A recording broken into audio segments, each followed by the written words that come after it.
Oh, Tim, a.k.a. Timothy Noah. Hello, Matt. How are you? I'm doing well. I am Matt Welch, Editor-in-Chief of Reason Magazine, which I am now holding grossly in front of my new webcam, hoping that it all works, and I'm delighted to be joined by Slate Senior Editor. Senior writer. Senior writer. See, I've already screwed up. That's okay. They'll edit it all out, I'm sure. And we're here on Washington. Are you in New York City? No, I'm in D.C., and you're in D.C. You're as in well. D.C. too. We never see each other. I feel like there's something personal. I'm not sure. I am not sure we have ever met face to face. Is that right? We've probably corresponded once or twice.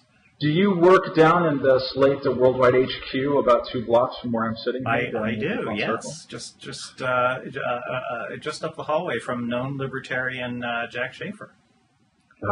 Poor Jack. Day after day, having to read Jacob Weisberg must be tough on him. But we all digress. We're here to talk about the topic du jour, which is the Republicans in the House of Representatives are busy attempting to repeal Obamacare, at least within the House of Representatives, which is exactly how far that will go. Right. What's your take on what they're doing, how it's going to affect them or the debate about this, the legislation about this, and etc. My take on this is that they ought to thank their lucky stars that this repeal effort it cannot go forward, because if they were to achieve repeal, I think it would really come back to haunt them. In fact, if I were more of a creature of Washington than I aspire to be, then I would say it would be better for them to repeal Obamacare, because then they would lock in Democratic majorities for years to come. Really? Even though this thing has been unpopular all throughout so far, you think that why then would they, in this theoretical world in which they actually had power, suffer for it? It's a fallacy to say that it's been unpopular all throughout. The polls have actually been pretty consistent on Obamacare. It's been kind of down the middle, much as the entire country is down the middle on all sorts of issues. And about half of the country has been in favor of Obamacare for the last at least couple of years, and about half the country has been against it. Obviously, the half that was against it was heard more loudly in the midterm elections when the Democrats took pretty heavy losses. And which Republicans campaigned pretty heavily on repeal or criticism of Obama. They did, but I think they probably could have repealed, they could have campaigned on inventing new flavors of ice cream and still done very well in the midterm elections, because I doubt you will disagree with me when I say that the midterm elections were largely about the dismal state of the economy, for which the Obama administration is obliged to take some responsibility, since they've been in power for 2 years, and since that's just the way it's done. So I don't think that. I think it's a great misconception on the part of Republicans that this is their best issue, and I wish they would suffer more as a result of this misconception. But as you say, if presumably they will vote to repeal it in the House, but then it'll be stopped dead in its tracks in the Senate. And even if it were to clear the Senate, President Obama would veto it. Now the question is why should the Republicans be glad that repeal will never get anywhere? And the answer is because there's an awful lot in Obamacare that people want. They may not like Obamacare per se, but they do like having a law that says that your insurer can't disqualify you based on a pre-existing condition, for example. And the Obama administration is showing in a rare moment of political savvy, released what was widely described as a paper. It really looks to me like a fairly hastily put together press release, it certainly doesn't rise to the level of report, which I think some people also described it. I think I called it a paper in my piece today.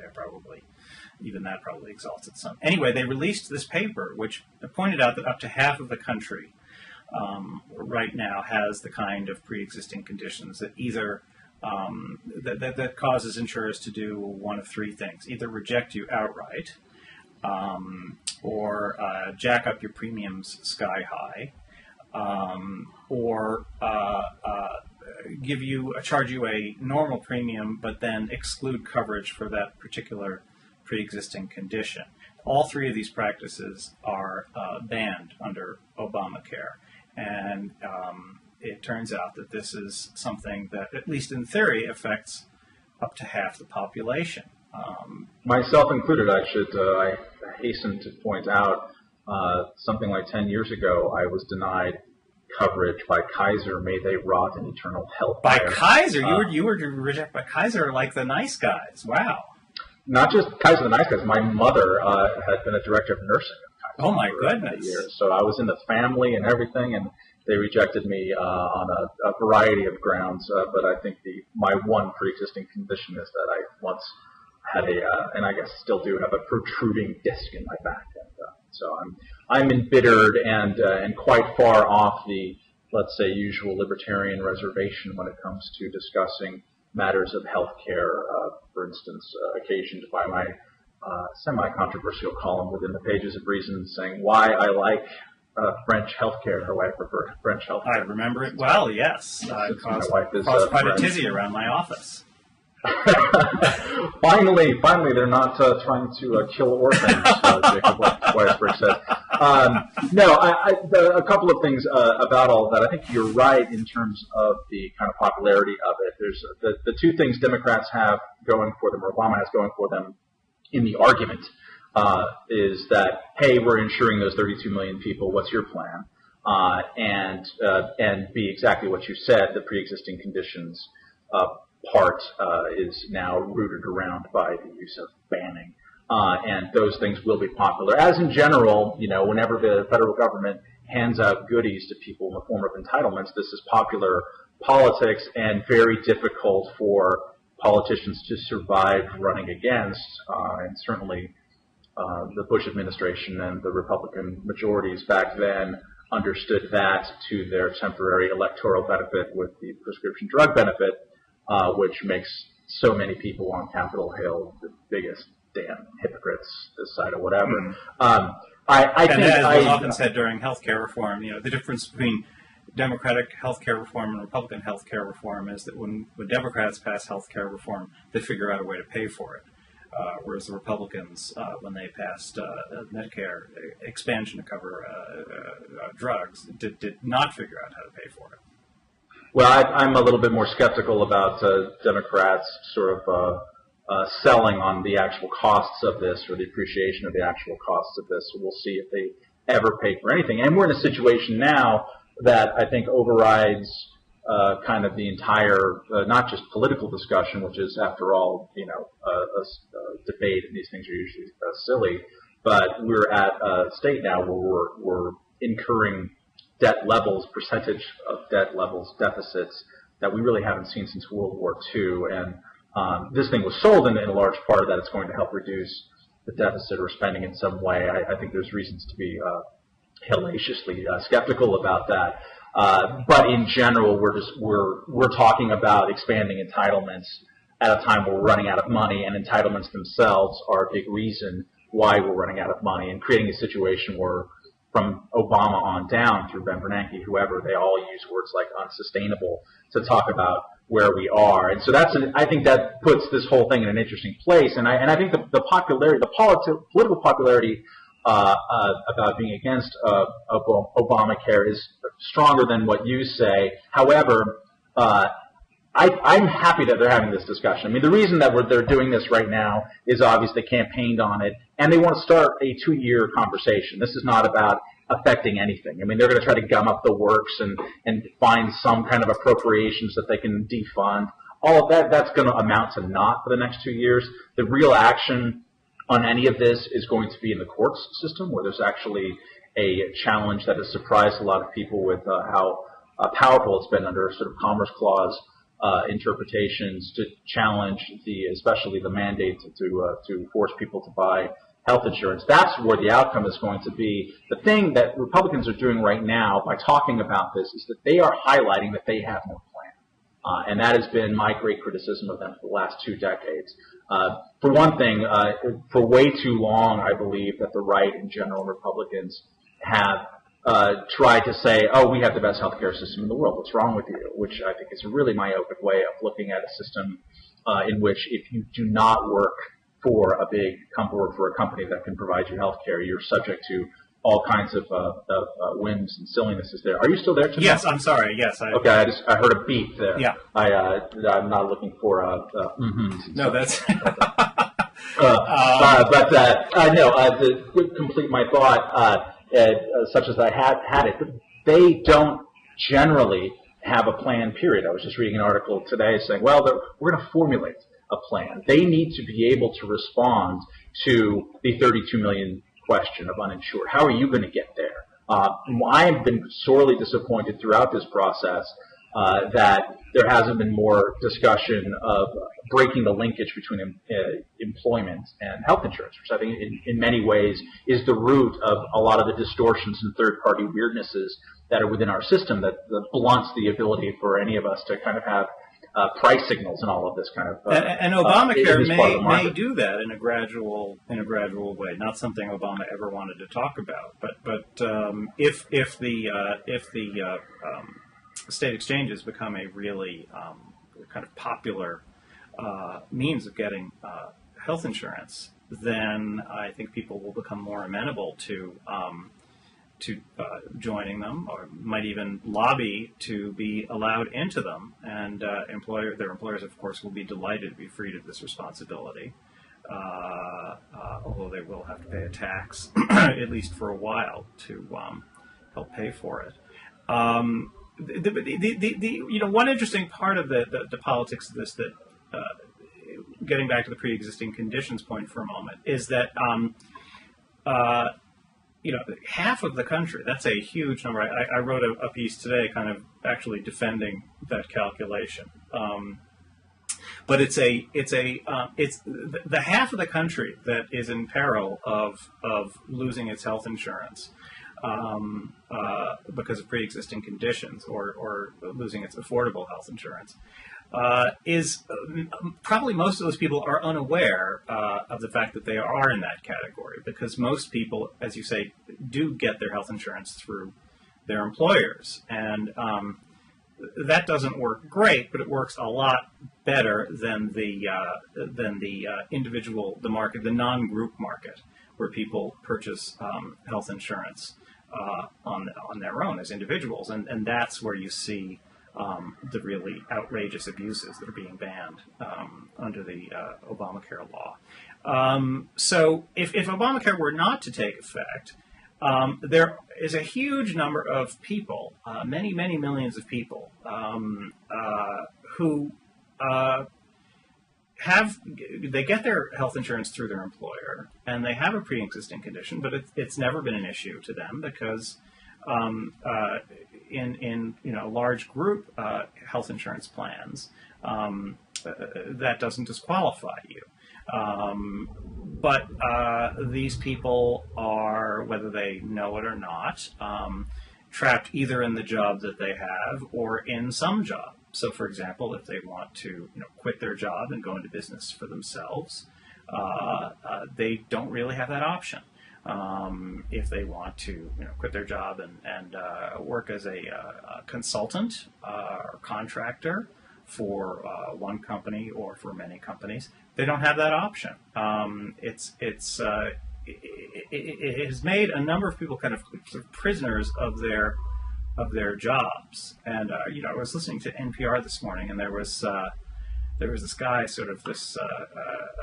guy attacking Obamacare, who's carrying on about the fact that the Congressional Budget Office has shown that Obamacare will actually kill jobs. It will reduce the number of jobs. And it turned out that the reason it would reduce the number of jobs is because once people actually have a once people no longer have to worry about clinging to their jobs in order to have health insurance, some of those people will do what they've been wanting to do, which is quit their jobs and maybe devote more of their time to raising their children, for example, something conservatives claim to want.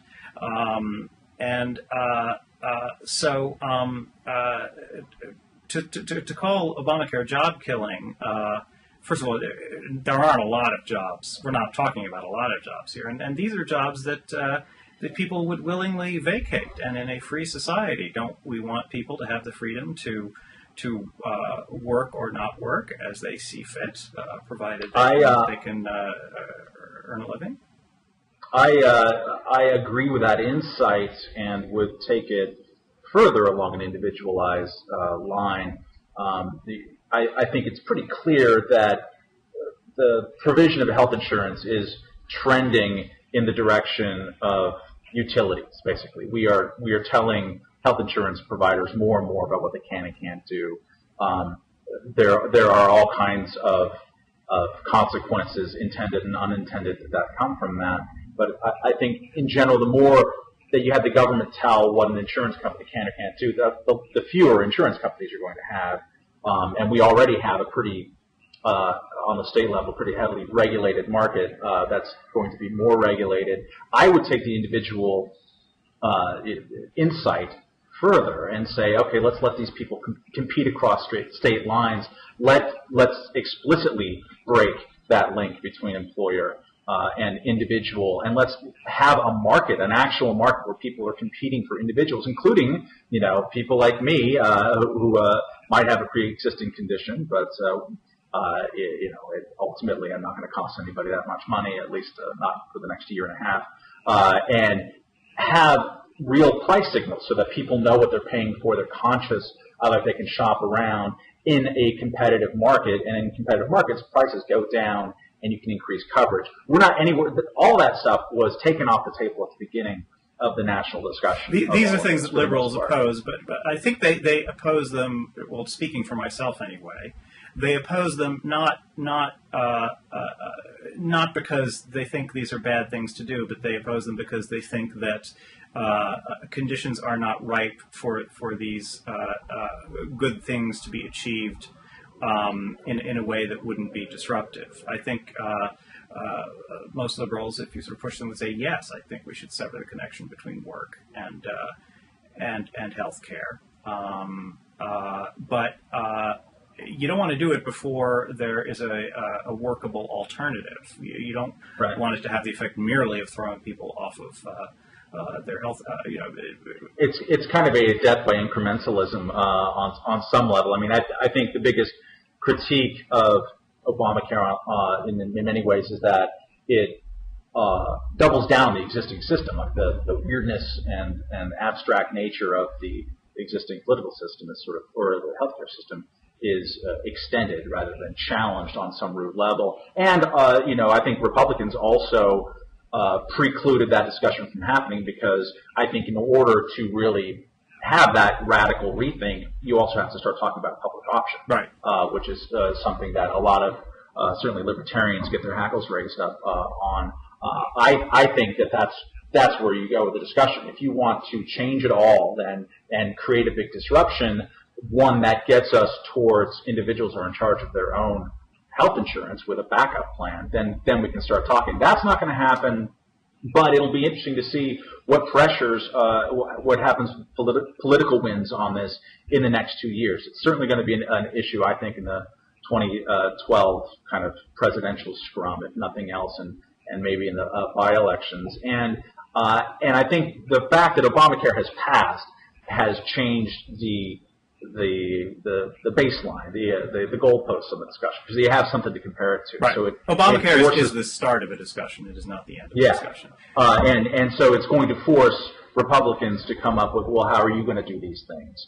And Republicans, they campaigned against Obamacare on you're going to cut Medicare. You can't cut Medicare. So from my perspective as someone who favors limited government and who is totally freaked out by the fact that we cannot currently afford government that we are paying for. I don't have a lot of faith in Republicans coming up with anything right now, and this debate will force them to kind of will reveal that, and I think that they might be a little bit more burned by the process than they realize going forward, and maybe it'll force those more kind of radical, kind of Paul Ryan attempts to honestly rethink how we're going to pay for all this kind of stuff, because we just literally can't afford it going forward. Let's segue to the president. Before we segue, there are a couple of points I want to make. One is the other thing you said you were in favor of, which was extending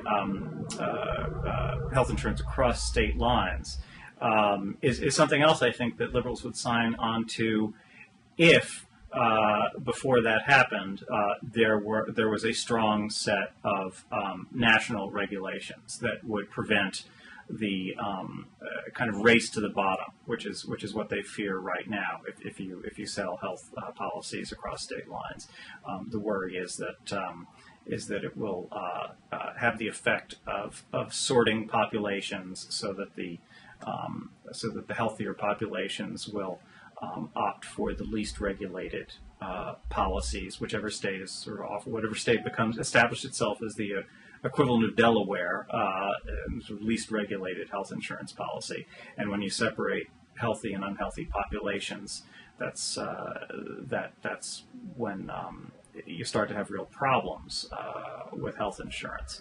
The other point I wanted to make was I wanted to sort of point out this irony that if the Supreme Court decides to strike down the individual mandate, which is the requirement in the law that says everybody has to go out and buy health insurance, conservatives will cheer. They will see this as a great victory, but it may actually come back to bite them in the ass because first of all, what's going to happen if the Supreme Court rules that way? The insurance companies will howl. The Obama administration will say, yeah, it sucks to be you. And the economic model of health insurance, which is actually was in trouble well before Obamacare came along, will and in many ways is rescued by Obamacare with the individual mandate. That economic model will start to deteriorate, and you will see huge renewed pressure, I think, for creation of a public option. This is sort of, I think, actually, probably not deliberately, but Democrats have, in Obamacare, they have built kind of a perfect mousetrap for Republicans. Almost anywhere they turn, they bring harm to themselves. And that's an interesting way of looking at it. I hadn't thought about it precisely that way. I am, of course, in favor of any attempt to roll back just a little bit the absolute, murderous abuse of Commerce Clause expansion over the years, most notoriously in the Raich versus Gonzalez case, which is a stain on the Supreme Court's record as far as I'm concerned. Unintended consequences for that would be interesting. I like the constitutional argument for it just on its own merits and let things go where they will. But it would be interesting to see if that would then suddenly throw a public option in front of people. I'm not convinced that the public option is unpopular. The public option, actually, polls showed throughout the healthcare debate that it was much more popular than the rest of the bill. Than an individual mandate. So there's a huge difference between you've got to do this and, oh, we got your back. Right. Granted, the costs of it are completely different questions. And again, in this climate of we're out of money, that would have some weird, strange impact. But if you look at it in terms of the overall healthcare market, the more government moves into healthcare, two things happen. One is that the cost to government obviously does increase, but it's also true that if you look at the healthcare market as one large market, public and private, in that respect, costs, I think, you would start to see costs come down. because the government has a sort of proven record of being better at controlling healthcare costs than the private market. And the more the government bought into the now private market, I think the more you would see the government exercising its control over pricing.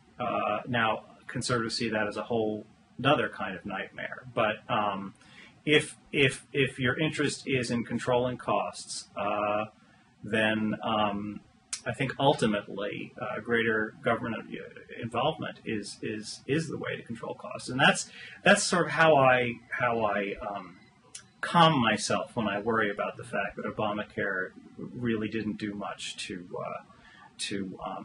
reduce medical costs. I think it is fair to say that it more or less pays for itself, but I think it's an exaggeration to say that it's above and beyond paying for itself, that it's going to lead to a lot of deficit reduction. However, indirectly, it could lead to a deficit reduction down the road simply by giving the government more skin in the game. The more the government has an interest in spiraling healthcare costs, the more it's going to do something about it.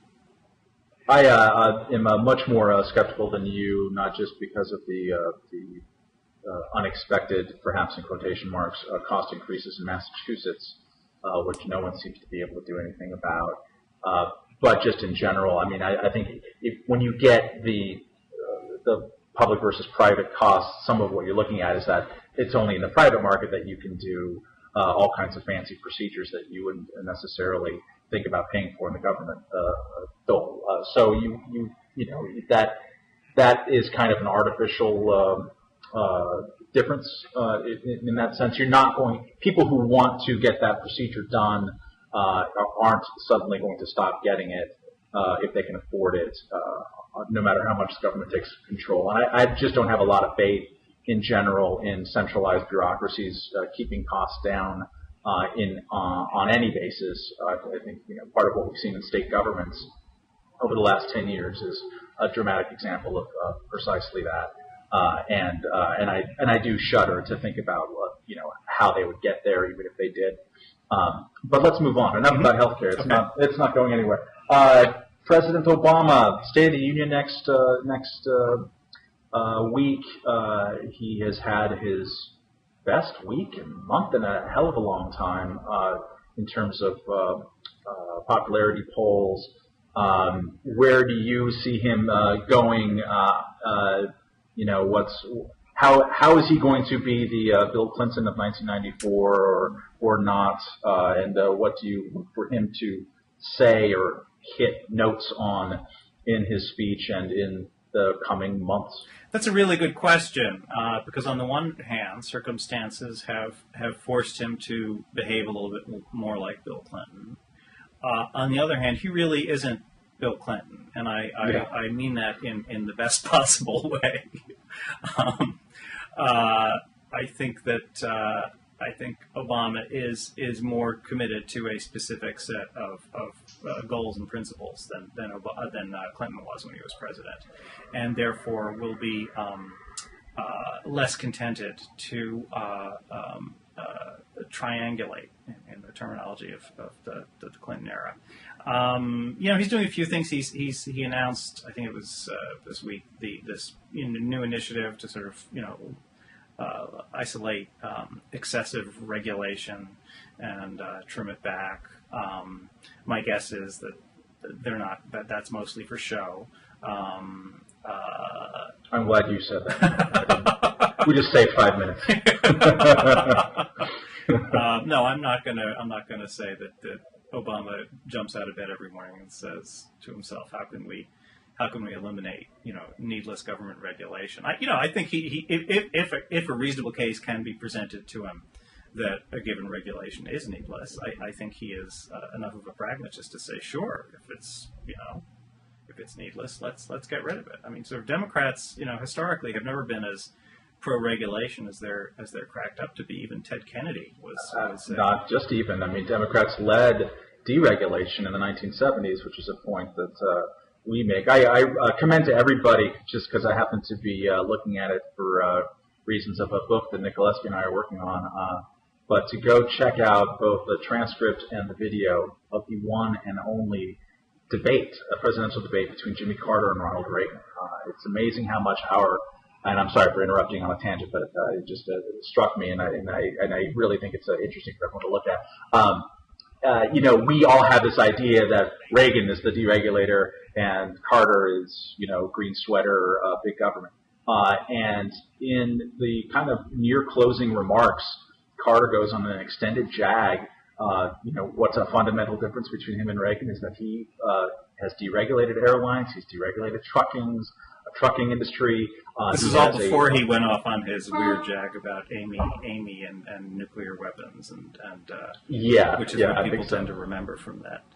And they remember, there you go again, and are you better off now than you were 4 years ago? It's a fascinating document, but it does illustrate what you were saying, and that deregulation was in many ways a democratic initiative back in the days when, for reasons that are totally understandable in retrospect and at the time, Democrats were a little bit suspicious of federal government and executive power and a bunch of other things that had happened in the early 1970s. And it led to some, from a libertarian point of view, some great policies and kind of economic successes. And it's just funny that now people have rejected that history, including Ralph Nader, who was in favor of airline deregulation back in the day. Mm-hmm. Teddy Kennedy played an absolutely fundamental role. Airline deregulation would not have happened without Kennedy. He chaired the hearings. It was seen as anti-corporatist. I mean, it was a way that the corporations were being protected by regulations, and so Democrats wanted to strip away that protection. Certainly, deregulation, it did two things. It made airline tickets a lot cheaper, and it caused maximum chaos in the airline industry. In a great way. I mean, we had gone from having basically four airlines. The same four airlines have basically the same market share for 50 years. I mean, think about any industry that has the same market share 50 years, same four companies. It doesn't happen anymore because we allow for at least some level of competition in this country, and technology changes stuff. And that just went ass over tea kettle overnight. And people who didn't fly before now flew. And that is a great and wonderful thing. But back to by way of a peg, we were reminded of all of this when Alfred Kahn died in December. He was the great promoter of economic deregulation, as opposed to. And he was a liberal Democrat. And he was a liberal Democrat. I mean, all the characters who were involved in this. I interviewed Herb Kelleher, the CEO of Southwest, or the former CEO, big guy who's sort of started this whole thing. He considered himself a Democrat as well.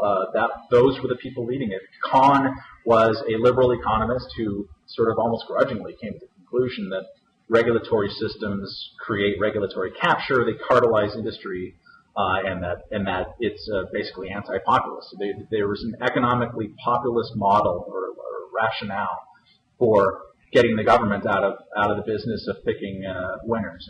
And I lament the fact that we don't see much of that anymore. I think the center of gravity within both the Democratic Party and just sort of overall kind of intellectual atmosphere now, deregulation is really a curse word and is seen as the problem, and I think that's to defend sort of Latter-day Democrats. I would say that the benefits of this deregulation were oversold. There are many aspects of airline deregulation that are good, but there are also many aspects of it that we are less fond of. Airplanes didn't really become cattle cars until deregulation. But that's an aesthetic response against things that you don't like. If you want to pay that premium to be in a non-cattle car situation, you totally can. It's up to you. What it allowed for is people to fly that couldn't fly before, and they went in cattle car situations, and it's aesthetically unpleasing for those who don't like that. I wouldn't call that aesthetics is not the term I would use. It's physically uncomfortable, I think, is what I would say. Another example is market reform was seen as the great panacea for healthcare as well, and there I think much of the increase in healthcare spending was actually the result of the Supreme Court decision that sort of decartelized healthcare and by basically cracking down on the AMA's control over its members, and that did not have an especially good result. It basically, as a result of that decision, the movement was away from regulating healthcare and towards trying to achieve the same end through competition. And what we found was that in the realm of healthcare, competition perversely actually raises rather than lowers prices. It doesn't happen in a lot of areas, but it does happen in a few, and healthcare is probably the best example. So as with all cure-alls, deregulation did not achieve everything that was initially hoped. But I will concede, yes, it did have some very positive effects. It did strip away protections and decartelize certain industries and lower prices and so forth, certainly in airlines. Anyways, Obama's not going there. I mean, he's having a regulatory rethink, or at least he's announcing a regulatory rethink, and I'm sure there'll be. I'm glad that he's doing that rather than not doing that. Mm-hmm. But I think it is a gesture, and coming from someone who has made similar gestures in the past that didn't really pan out that much, I don't have a lot going for it. But how, in general, do you see his approach coming forward? He's not Clinton. He's not a slippery eel with no known moral censor. And I say it as the biggest Clinton supporter you'll find on some level. I'm a big nostalgic for the '90s these days. Wow. In all days. Oh yeah. Well, you could hop on a plane without a one-way ticket with cash and just kind of bum around the world, and you weren't logged into any database, and there was the internet boom for the first time. It was a fun time. We all had a good time tonight. I mean, from my point of view, Clinton's inherent slipperiness led him down policy paths that I approved. Generally speaking, he kept the pace of government growth to be lower than just about anybody on any side of him. And that's a good thing. And the economy. He eliminated the deficit. Yes, he eliminated deficits, which is a great thing. So Obama's not going to be that guy. What guy is he going to be, in your view? Well, interesting question. I think Obama will try and do something about the deficit. I think that as the recovery moves along, he will get more serious about that. Will he get more serious about it before 2012? Probably not. But I think if he's reelected, and at the moment I tend to think he will be reelected, then I think in his second term he will have opportunities to lower the deficit, which absolutely must be done. I mean, I don't think it must be done today. I think that the recovery is still sufficiently fragile at this point that it would be unwise to slash away at government spending just now. But once the recovery is underway, then yes, the sort of deficits are scary and unsustainable, and they need to be brought down. So that alone would be quite a lot for Obama to do, but that would be after 2012. So between here and 2012, I think probably, largely playing defense on healthcare.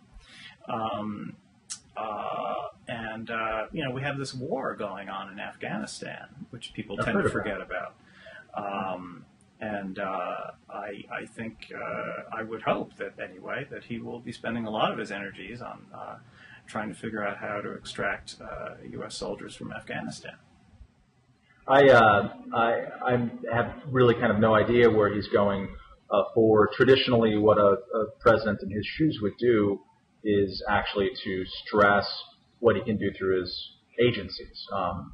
Actually, kind of the opposite of his Wall Street Journal op-ed, do things more like what the FCC is doing with net neutrality, which is claiming powers we're not sure that it has to regulate an industry, or the EPA is now is promulgating regulations when it comes to carbon. That's what presidents who have already passed their legislation tend to focus on, that and foreign policy. So maybe he'll do that. I'm curious about whether there is any kind of tonal transference possible with his Tucson speech, which is about a discrete tragedy. So hopefully we won't be having many more of those. But the way that he kind of skirted that very fraught political climate and reminded people, I mean, I think in many ways it was his most successful speech, if you look at it in terms of Crown's politics, and also as a consumer, watched it. I thought it was a marvelous speech and very presidential in the old-timey term of it. Granted, that is about something which is not a piece of legislation. It doesn't remind us of the ways in which a lot of Americans disagree with Obama, even if they might kind of like him or root for him on some level. So, is there anything with that kind of tone that he can hit, a grace note that he can hit as president of all the other stuff besides being president of tragedy? I kind of doubt it. As an American, I hope for it, just because I like that guy. And I spend a lot of time not liking the guy who is selling health care, at least the way that it was passed. So it'll be interesting to see. But I think that at core, his convictions and who he is on policy, and the fact that he's not a slippery Clinton person will, lead to outcomes that I won't like. Give me back the dishonest hack who will tack with the political winds more, which is a kind of a bizarre position to find yourself in. So we'll see. I think generally speaking, we are going to be in a climate of politics and not policy for 2 years. We're already having the presidential race on the Republican side, which is interestingly fluid, and no one knows what's going on, and no one has declared, which is pretty interesting because usually by now a few people have. That's what we're going to be living in. The House is going to do a lot of symbolic things, forcing sort of symbolic responses to, and nothing much is going to get done legislatively, I guess, for the next 2 years. Well, in one area we haven't sort of talked about is financial regulation, where the government has and this speaks to your point as well, the government has a great deal of leeway in how it's going to be writing the regulations to enforce the same with Obamacare. I mean, they have both of those things, in addition to being, 5 trillion word bills or 2,000 word bills, have shocking amounts of kind of punting to regulators to figure out what we mean by this. They're really big kind of latitude given. So, I mean, but financial regulation is different in the sense that it's sort of putting a choke chain on Wall Street is much more popular with voters than any other kind of aggressive government action. People really hate Wall Street, and they are disgusted with some of the behavior they've seen in the last few years. Which segues neatly into what is the libertarian take on Wall Street excess these days? Or define your excess. I mean, my libertarian basic take is that people who fail should be allowed to fail. Right. That if you take gigantic risks of other people's money or your money, then you should go bankrupt. And if you defrauded people, you should go to jail. And if you did it really badly, you might want to rot there. So there's this strange misconception that libertarians just clap whenever a rich person burps or something. But in many senses, it's kind of the opposite. I mean, wherever there is a metaphor to describe a gigantic bill, and I'm not jumping on yours, but I mean the choke chain on Wall Street sounds great. All right, choke chain on Wall Street, let's go. Well, let me get specific. I mean, one thing that's troubling about this kind of boom bust cycle that the economy has been in now for a couple of decades, where we will have this, there'll be deregulation. The financial sector will be freed to make much more trouble than it was ever free to make before, and you have a gigantic, belly flop. The first being the savings and loan crisis, and the second being the 2008 crash and subprime crisis. What happens after each of those is that there is more consolidation, and more consolidation, just as a practical matter, means that more companies become too big to fail. Now, is it a matter of indifference to you that companies become big enough that they can do real damage to the rest of us if they go down, or would you like to see some limits placed on how much consolidation there can be? That's a lot of business tied in there. I mean, one of the things that is a great backstop to both the S&L crisis and 2008 is the notion of federal deposit insurance. And I'll be more of a tour guide of libertarianism here than an advocate one way or the other, just because there's different people believe different stuff, and there's a strong libertarian argument that federal deposit insurance is the problem. Whenever you have a government backstop where you have the something that says you're going to get bailed out at the end of it, you're going to see risky behaviors by the financial institutions that know that. That's exactly what happened in SNL. They still had the backstop, and then they were given license to now go in and speculate in real estate deals in the Arizona desert and in California and whatnot. So, hey, we got your back, and go forth and do all of this over there. That is a crude rendering, but it's in the right direction. At the heart of the financial crisis here, it's all about mortgage-based finances, and there's the mother of all backstops behind all of that in Washington. So it's that combination. So if you get rid of that backstop, then we can start talking about the other bits, right? So I think a strong libertarian position is the government should get out of the mortgage business. You think if Fannie Mae hadn't existed, there would have been no subprime crisis? No, I think that there probably would have been, but without the backstop, it would have made a different place. I mean, people take different types of risks. Financial institutions take different types of risks depending on what's backing all of it. The subprime, these were insurance contracts that they felt that they could safely bet on and just sort of pocket the loose change from on a day-to-day basis because they were ultimately backed somewhere in the distance by Fannie and Freddie. There's always going to be a financial crisis, and the way that you cure, if that's a word, speculation on this is the people who engage in it, let them fail. How big is too big? What if in 2008? What if there had been no bailout? I mean, you take the sort of Paris is worth a mass. Libertarianism is worth a worldwide depression. I mean, would you be willing to go that far? We've had a worldwide what? We've had certainly a worldwide recession, anyways. I mean, I'm giving you a filibuster here for a moment. No, but it's also true that would not bailing out the banks have been justified, even if, as I'm guessing you probably agree, there probably would have been a worldwide depression if there had been no bailout. I am not convinced that things would have been significantly worse than they have been already, and I'm totally convinced that it would have been processed a lot quicker.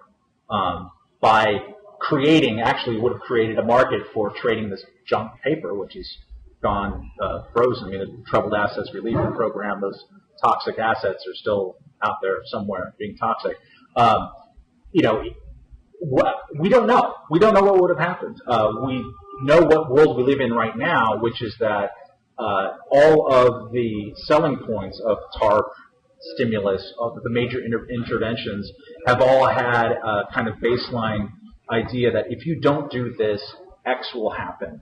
And usually their worst case scenarios, as famously in the case of the stimulus, the worst case scenarios happen anyways, even after the thing was passed. Well, a number of people would argue not. I mean, that there was Alan Blinder did a study about a year ago where he said, he argued that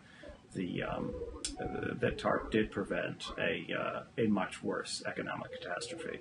I'm talking more about the selling points of the time these things were passed. I mean, Henry Paulson was saying that we're going to have a total crisis and catastrophe, the world will go to hell in a handbasket. George W. Bush obviously believed that. So against that baseline, yeah, it worked. I don't think we were ever in jeopardy of reliving the Great Depression 2.0. It's just we are a much richer and more diverse planet and economies. So no, I don't think that we would have seen that level. I think it could have led to some kind of cascading of something or other. But we are still seeing the steady drip of bank failures.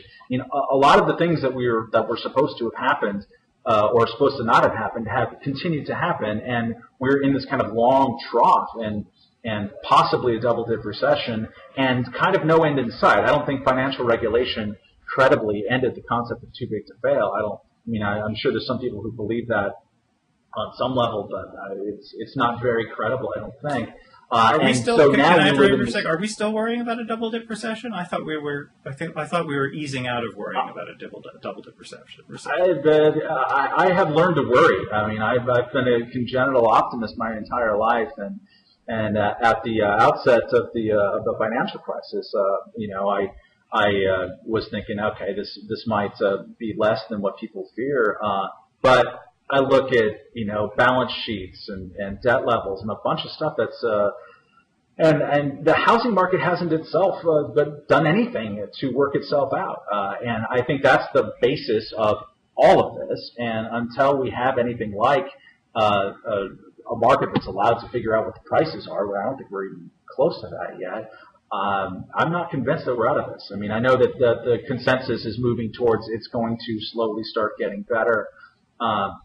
But I'm not convinced, and I hope that I'm just I'm wrongly pessimistic, but I don't think that we've seen anything like the kind of fundamental reforms in what we have. I mean, the problem at the root of all of this isn't being touched. That's kind of an issue.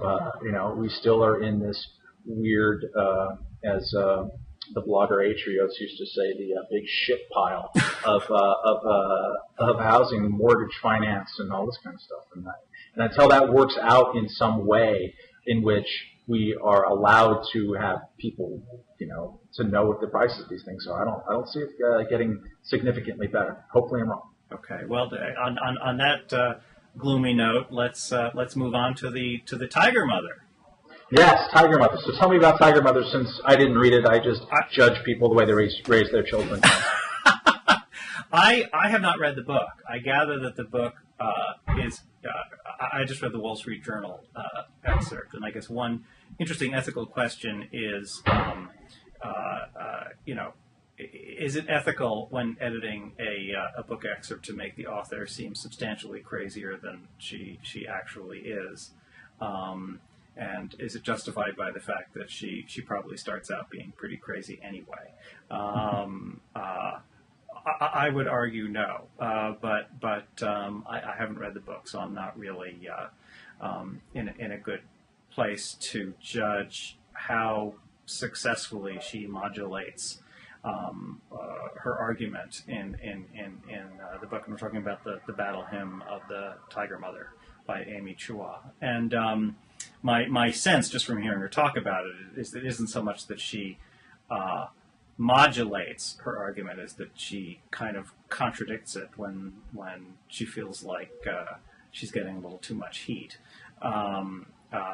She said in the book excerpt, and I believe in the book too, that she didn't let her kids have play dates. And then we found out a couple days ago, she said, well, of course I let my kids have play dates. So it's a little hard to know exactly what her rules are. One thing that's in the book, according to my friend Ruth Marcus, has a column today in the Washington Post about the book where she reveals something I had not yet heard, which was that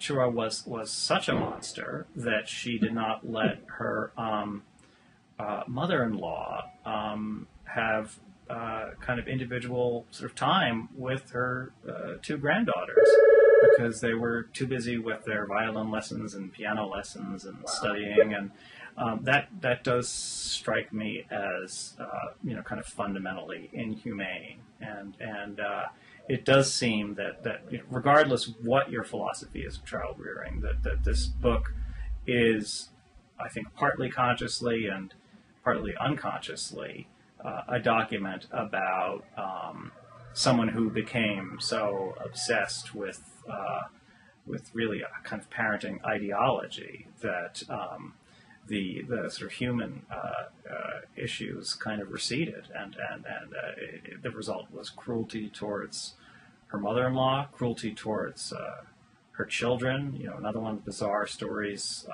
that was so crazy they left it out of the Wall Street Journal excerpt was on her birthday. Her two kids gave her birthday cards, and she says she threw them back in their faces because they weren't good enough. That's real Joan Crawford no wire hangers territory. That's.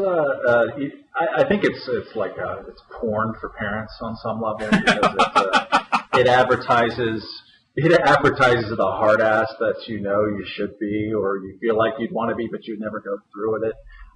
And it's also a great reflector of I think the modern kind of anxiety over parenting, which is gone as everyone has tiny families. I have a 2-year-old daughter, and people are having babies later in life, at least in the decadent enclaves on the coasts of Andrew Sullivan's imaginations. And so you invest all of this into the 1 or 2 kids, and you're really anxious about making sure that they're all in the right schools and all this kind of nonsense. And there's a weird kind of ethnic Chinese Asian thing there too. I mean, you're in Washington. There are kids being taught like Mandarin. Because we got to compete with the damn Chinese. I mean, it's hilarious. It's what they did 20 years ago, the Japanese, from what I recall back in California. And you just have this kind of sense that what are these Korean mothers doing? They must be doing something. The kids are achieving so much. And it's all kind of hilarious, as long as no one's getting too hurt. And I think that our kids will probably recover. But it's amazing how judgmental people are towards one another's choices. There are a few things more fun than being judgmental about the way other people raise their children. It's just and not just that, pleasure. But like the pregnancies, are you going to co-sleep? How long are you going to breastfeed? Right. It is amazing. There's my colleague Nick Gillespie, I think, rightly points out that it is in these areas, especially as concerns pregnancy, childbirth, and early rearing, that it's like one of the last vestiges of acceptable misogyny on some level, because even like the right hippie way to do things that you see people do all involve just horrific amounts of pain for the woman. Right. Let's have natural childbirth. I'm not going to take drugs. I'm going to breastfeed until the kid can sing baritone. And Schumer herself is an example of this, re-enslavement of women, because in order to impose this incredibly strict regimen on her kids, she had to devote hours and hours and hours to torturing them by, for example, sitting beside her daughter who was not permitted to even go to the bathroom until she perfected her music piece. For a someone who was on the tenure track to be a sort of professor of law at Yale, it's not easy to find those kinds of hours in your day. It probably came out of her sleep, right? Yeah, I mean, and I was more or less a child of divorce, 4th of 4 kids, 70s child in California, and that is probably the ultimate free-range kid ideal. I mean, so much unsupervised time, and it's funny to watch my peer group who pretty much grew up in the same conditions and loved it, because you get to all this freedom, you could experiment with stuff, and it's fun. Watch them not allow themselves to let that happen with their own kids. Sometimes it's a very specific, like I'm going to raise my kids the opposite of my parents did. Right. But a lot of it is just that we don't look at the world the way we did in the 70s, for better and for worse. I mean, favorite example is like the difference between the Bad News Bears remake and the original, right? Like you couldn't. Did they take all the cussing out of the remake? They had some of the cussing in, and they changed, I don't know, either a Jewish kid or a black kid to an Armenian kid, which is a nice nod to the new ethnicities in Southern California. But there was no way that they were going to let the kids smoke cigarettes or drink beer, or else they would have gotten an R rating. And it actually, in the first movie, is a rancid document. And I think it's in many ways the best movie of the 70s. It's really kind of a great snapshot of Southern California life at the time. But we're a different country. We don't do that anymore. We don't allow kids to run that far off the leash. And it's probably for the better. Most trend lines about a variety of things in America socially are better, and crime and horrible things happening to your kids. But I have some deep suspicion that we're ruining at least some good time or some kind of voyage of self-discovery among our tiny imprisoned little tots by hovering over them. And David Brooks had, I thought, kind of a good column about this. I don't know if you saw it. You know what? I bash David Brooks so often that I have to go out of my way to agree with you. That was a pretty.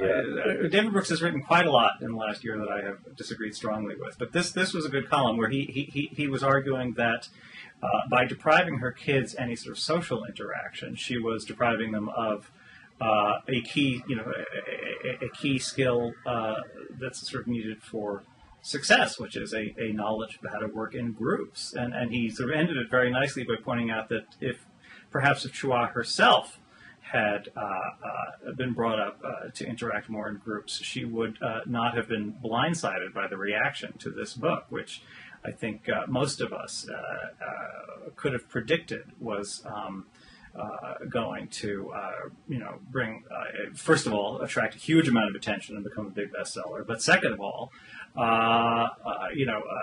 direct a lot of rage at her, because a lot of what she talks about seems crazy. So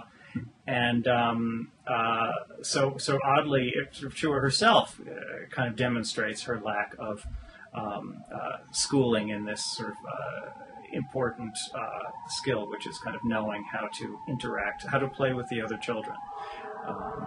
And yet she's very successful. I mean, I think one thing that this whole episode kind of illustrates is that we have a marvelous sort of pluralism about how we raise people. I mean, there are different pockets of traditions, and theories, and ethnicities, and cultures that come into bear, and we, probably have more diversity of child rearing styles than your average country, and I think that's all to the good. Mm-hmm, mm-hmm. One interesting result of this Chua sort of flap is, and I guess this is a big theme for me today, but I think Chua's book will not actually be helpful to the people who believe that we should be raising our children more strictly, because I think her book, there's so much sort of apparent craziness in her book that in some ways it trivializes the whole notion of imposing a more strict regimen on your kids. So there might be some parents out there who were thinking of telling their kids they couldn't watch TV during school week, but then they saw coverage of this book and this description of the quote-unquote Chinese way of raising your children, and they just thought, well, if that's what it takes, then the hell with it. The tiger backlash begins. Well, we're past an hour, so let's cut it off there. Thank you very much, Timothy Noah. Great fun, Matt Welch. Good fun. And let's walk, 2 minutes down the block one of these days. I'll go and punch Michael Newman in the face or something like that. Okay, that's always a good thing to do. All right. Talk to you soon. Thanks. Bye-bye.